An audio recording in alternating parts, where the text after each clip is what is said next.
IzAw might be feeling like he should be second seed here, but I know someone who has a thing or two to say about that, and that is my man Baali from Malmö. Or he used to be from Malmö. Has he moved? He's in Stockholm now. He's in Stockholm now. He moved like really close to me just a week ago. And Baali, I think, is one of my favorite players to watch in the Nordics, so I've been looking forward to this match, especially this IzAw returning to play against one of the best players in Sweden right now, to see how he does against Baali.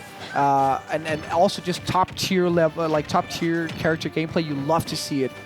Peach also a character that's pretty underplayed compared to how good she is, right? Because she's so technical. And Baali, definitely one of the players I've seen that can pull that technical stuff out of Peach. He's really got those combos down. So I'm really looking forward to see what he does. And already a turn into a fair 100% here on IzAw into a ledge trap. But the up B. Oh God! Yeah, you're gonna see a lot, guys, because died. like this guy is the son of Sensora. I mean, his combos are crazy when he gets them in. For sure. And an interesting thing about this matchup is exactly the turnips. They are so useful. They got that edge. No, he died for that. No way. He said eat your vegetables. Yeah. But that's the thing. The turnips are crazy for edge guarding this matchup. And look at the combo. Yo. Not only that, these turnips are also nutty because they're so good against sorties. You can space however well you want on shield. Those turnips are going to punish you. So Peach does well against sorties a lot of time, and Pyra Mythra no exception. You can space as well as you want. IzAw that turnip. If Peach has that in hand, you are not safe. But we're sitting here talking about vegetables. They're getting right into the meat of it right here. We're already on 2 stocks only, and Baali looking to close out the next one. If IzAw doesn't do it first, they're smacking each other around. For sure, and he's doing really well here. Might be taking a little slice out of IzAw's confidence and getting a little boost of his own, because he's doing really well. You know, I gotta be real. Everybody loves an underdog, but more than that, I'm like the Spider. I'm the Spider-Man quote from the Spider-Man one with the Green Goblin. He's like, the one thing they love more than a villain is to see a hero fall. True. I love to see someone who thinks they're the hot shit lose. I don't know why. Wanna join? But so far, IzAw not looking to make that happen for him yet. Is your pool done yet, Pyra? It's a headset there for you if you want to. To keep it smoother, you should wait to come to it until after your pulls. Yeah. But either way, 173 though. 173 though. Definitely not out of it yet. Peach can't struggle with killing if you don't get those edge He always guards. catches it across the map. Yeah, really. 188 is Pyra Mythra a heavyweight? Might very well be. No, they're not. But I mean, they definitely live until a very long time. They have some survivability. The edge guards are where Peach needs to make this count. 201. That is not. Baali cannot find this kill right now. And I will say one of the things that's so tricky about Pyra Mythra is how do you ledge trap this character? They refuse to be ledge trapped. Damn, what a and IzAw refuses to lose that match. Wow. 1-0. That looked like it was Baali's game for a while. It did. That edge guard was very important. That is what I was talking about earlier. This matchup is even just because Peach can edge guard and punish out of shield. That's what Peach has.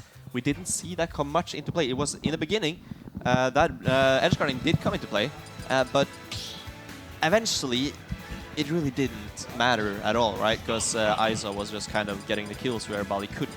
Yeah, if we see him do that, he can turn this around. I'm going to be taking lunch though, so you can take a lunch after me, so you don't have to starve ahead. Toby1 is going for a half-hour-ish lunch. Don't worry, take your time if you need it. Yeah. And we're going to switch out after that. To all you Toby fans out there, don't worry, my mans will be back later with some fire on the mic. For now, you are stuck with me and Warabi here on the second game of Baali versus IzAw. And let's see if Baali can get over that last loss, getting us to Hollow Bastion here.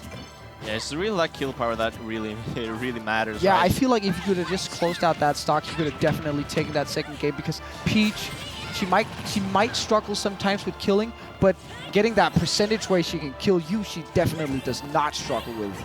Yeah. Like, those combos go crazy, right? Sword's so big. One thing I think Baali needs to be more careful is just like, don't try to punish Pyra Mythra all the time, because it's going for punishes that just aren't. Yes, I think a lot of people, when they start to actually play Pyra Mythra, are treating them like a normal character. Yeah. Like they're like, okay, you did something, I can punish that. That is not how this character works. No. You pay for this character, and you pay for the privilege to not be punished.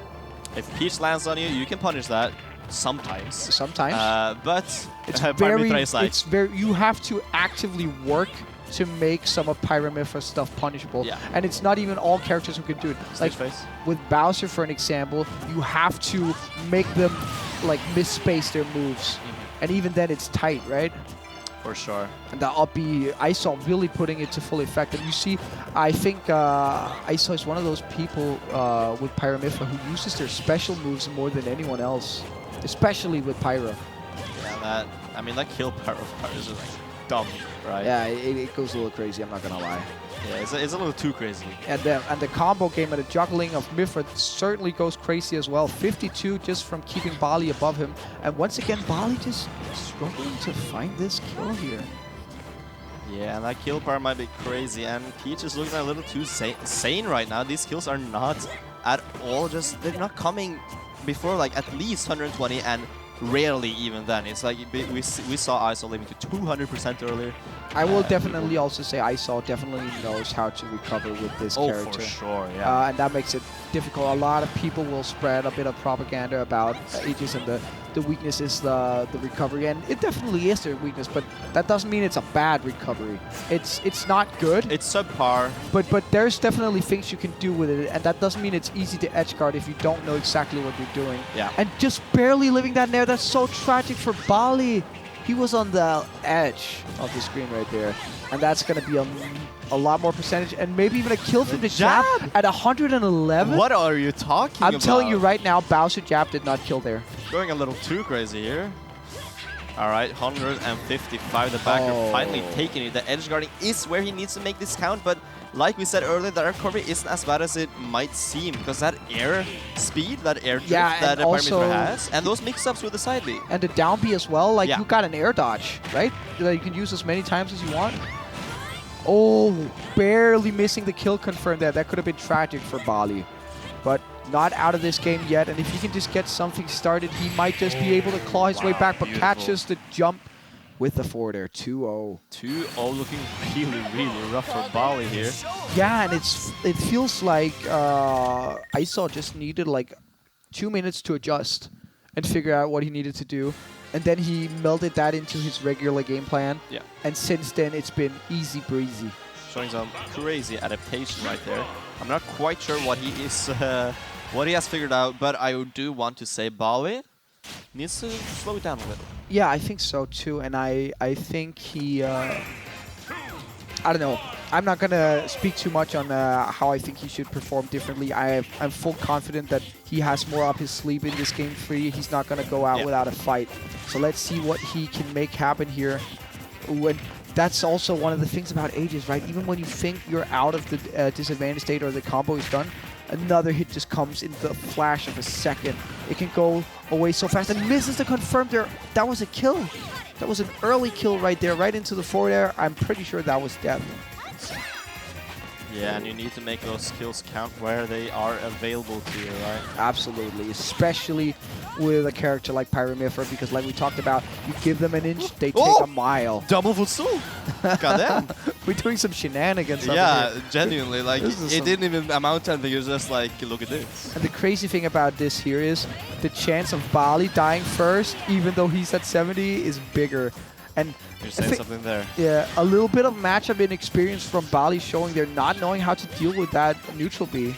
I was about to say, like, don't try to punish it, don't try to punish it. Don't try to punish it, don't hold shield on it, you can roll out of it. Oh. And also, the charge up is so long, you see she starts beginning it, just jump. And once again, just living. This Pyra refuses to die. You can... I mean, if I was Baali, I'd start getting frustrated right about now, right? Yeah, it's the survivability of IzAw is quite insane. And now he's just going for that side B out of nowhere. What has he got to lose at this point, right? Yeah, that's true. Might as well try something out. And if it doesn't work, you'll learn something for the rest of the set. And it's just like, you can afford it, right? So why not get that information? And Baali really struggling here. I'm really interested to hear from IzAw what he is doing to just survive so long, because it's so hard to pin him down, it seems. And where Baali is trying to float around, just float back, it's just constant projectiles. It's just or constant hitboxes rather, where he's trying to float around him. He's not able to float around him. He needs to make IzAw approach first, but he's just not doing that. Yeah, and I will say IzAw really good at knowing where Peach likes to be, right? Yeah. And filling that space with hitboxes.